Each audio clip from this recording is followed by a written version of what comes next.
Ahoy class, it is March 22nd. It is almost the end of week 2. You should be mostly finished with your lighting assignments this week, your major photo assignment being due on Monday, exploring light. And I just wanted to touch base real quick. So first, ahoy from Arizona. I think I'm pretty much going to be on the road the entire class. So we'll be heading to Nevada for a little bit, just in a few days, and then I'll be coming back to Arizona, going to New Mexico, Texas. Yeah, just kind of working my way around. So, anyways, I just like to incorporate a little bit of personal stuff so that this can actually feel like a class. Anyway, so I just finished grading your week 1 U1 PA, so the Unit 1 photo assignment for exposure. And first, let me say that a few of you turned in your assignments inside of Word documents or PDFs. It's fine to put your images in those where you're writing, but I need you to upload the images themselves as separate JPEGs. So don't freak out when you see your grade. Just go add your images and I'll update your grade. It's important that you upload the image files. So the doc files and the PDFs is if you have a written assignment or later on in the course, you'll have some like portfolio and tour type things where we're making books and stuff where you'll upload images that way. Otherwise, your images need to be JPEGs, and they need to be actual JPEGs saved out from a program, not a screenshot. And one of the reasons for that is because every image file has something called metadata. I think what you've covered in your reading has already covered this. It's been a little bit since I looked at it, but every image file has metadata recorded inside of it. So it'll tell me the date that it was made. It'll tell me what kind of camera it was made with most of the time. It'll usually tell me the ISO, aperture, and shutter speed settings so that I can look at your images and see some of that information if needed. And then also, like, I can actually see it at a decent resolution and stuff. I think a few of you were having issues resizing images. If you haven't gotten that, I think that it looks, from looking at the last few summits, it looks like that has been resolved. But if any of you are still having trouble resizing images or formatting your images or anything like that, let me know what you're having trouble with so I can find you a tutorial or I can make you a tutorial. And then the same goes with your cameras. You know, everyone in this class is shooting with a different camera. I think about half of you are shooting with DSLRs and half of you are shooting with smartphones.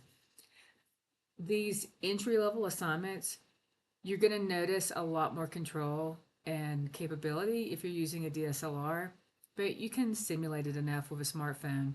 You know, this class is set up so that everyone can benefit from it. It's the only photography class at UIU.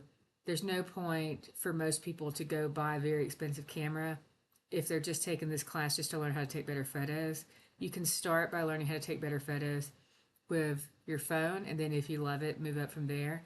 But if you have a DSLR, it's great. It's great to use that for these assignments because you can really see the difference in how the aperture affects the depth of field and how the shutter speed affects motion. You have a greater control over it. And then DSLRs have interchangeable lenses. Depending on the type of lens you have, or if you want to get a different lens in the future, that can really just expand your capabilities with your camera. So your exposure assignments looked great. Good job with your still lifes. You know, once again, just re-upload your images if you didn't see them. Remember that for all discussion assignments, including the critique, that you need to respond to at least 2 of your classmates, leave feedback for them for full credit. And then this week you were working with shutter speed and aperture to control motion and depth of field. I haven't looked at those yet. I'll be looking at those in a few days. Usually, so when you turn in your assignments, the feedback is due 2 days later, and usually I will grade anytime between after that feedback is due and a few days later. I'm on the road right now, so I'm just grading like 2 or 3 times a week, but I'll be looking at that very soon. And lastly, we're about to move into composition, but photography is all about light. So what we've been working on this week with Unit 2 of exploring light, light is the essential component of photography. It is the most essential element. And I just really want to encourage you to really, if there's one thing that you really get out of this class, I mean, it doesn't even have to be taking the pictures.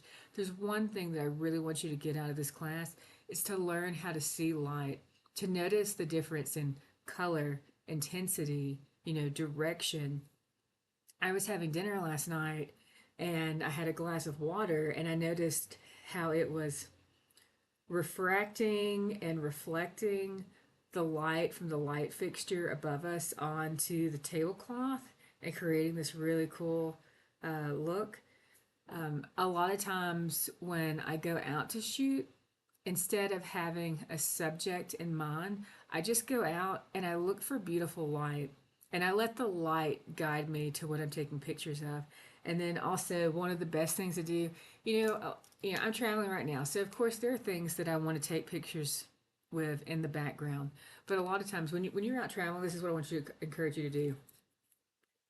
Take your phone or your camera. Well, your phone if you're doing a selfie, but if you have a subject, take your camera, aim it at them. In this case, I'm going to do the selfie thing, but you would move around the subject. But for me, since I'm looking for selfie, I'm just going to move, like let's say, I would want to take, let's just say I normally would want to take my picture, I don't know, with the room behind me, which in this case, actually, the light's pretty good. But I'm just going to look at my picture in this camera as I move around and notice where does the light look the most pleasing, and also how is the light changing. So like right here the window's behind me, so my hair has a halo and it looks kind of cool. Now my face, the camera is compensating for my face, and so my face is well exposed, but because it's compensating, the image quality is not that great. Now as I move around I get some interesting shadows. I'm kind of dim. Okay, these shadows are too harsh. And then I get over here and this looks pretty good. Now I have to be careful, if you're using a phone to take a selfie, if you're holding your camera directly between you and the light source, you're going to get a shadow on your face. So you got to find that like perfect angle, and then if you were, I'm just going to, this isn't really a good object, but like if I had a subject matter, and I would just move around to see where does the light look the best. And then, like, so you were just working on your still life. So if you find the direction that the light looks the best, or if you can move your light source, if you're doing something inside of a lamp, you can then start to ideally control what's in the background, what's in the foreground, and move things around. So, anyways, just learn to pay attention to light and look for it. It's really fun to look for, okay, where's the light reflecting, or how's the light coming in through a window? How does it move through glass? What color is the light? Time of day plays a huge difference. And for lighting, you've got artificial lighting and you've got natural lighting. Natural lighting being the sun, the stars, the moon, bioluminescent organisms, if you happen to be around those. You know, um, and then artificial lights come in all kinds of colors, neon signs, lamps, but they all have their color spectrum. So, like light bulbs are colored on a Kelvin scale. You've got ones that are yellow, ones that are more blue, ones that are neutral. And then you've got all these fun, like, colored, like RGB lights. And then outside, during the time of day, the blue hour in the morning and the golden hour in the afternoon are some of the best times to shoot beautiful images with beautiful color, because the angle of the sun to the earth and the way the light's coming in and just all of the beautiful color. The middle of the day is often the worst time to shoot because the sun is directly overhead and it's causing harsh shadows.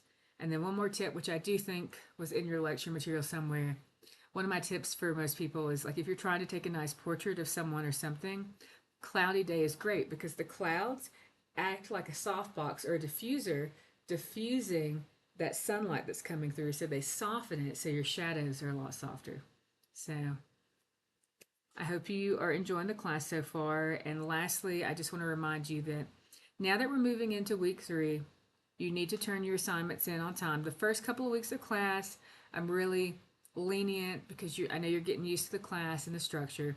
But moving forward into week 3, if your assignments are late, you haven't touched base with me beforehand, then that will be deducted. And you need to make sure that your files are named appropriately, which means your name and the photo ID, if they're turned in the right type, all of that kind of stuff. So the first 2 weeks, go back, fix your assignments if you want to up your grade. Um, and then also, as we move through the course, the grading will be a little, you'll be expected to be more technically proficient. So the grading on things like composition and lighting and focus and stuff will get a little bit more nitpicky as we continue to progress. So I hope you're enjoying the class so far, and I look forward to seeing what you've been working on this week.